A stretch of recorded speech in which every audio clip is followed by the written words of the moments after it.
since Partygate, I've been very angry with the government, basically, because I lost my best friend at the start of lockdown from he'd had cancer for a long time, and I had been a sort of part-time carer, and he was at home, and I'd been going in and seeing him a lot, and I agreed with his now widow that I wouldn't go and see him once COVID was sort of starting, because I was working and she didn't want a situation where I brought COVID into the house and then he would be taken away and he would die alone. And I agreed to that, and so I didn't get to say goodbye when he died, and I'd kind of said everything I wanted to him anyway, so I hadn't I wasn't cross particularly about that. But then because I followed the rules and I didn't, we had a funeral, and we had a very small and inadequate funeral, I would say.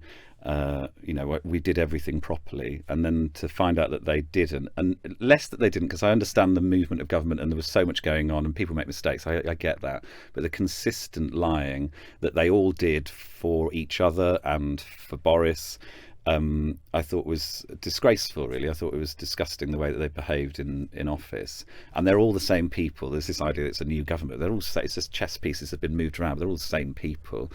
And I felt angry. So when they came into that room and I was sat there, I felt a swell of anger.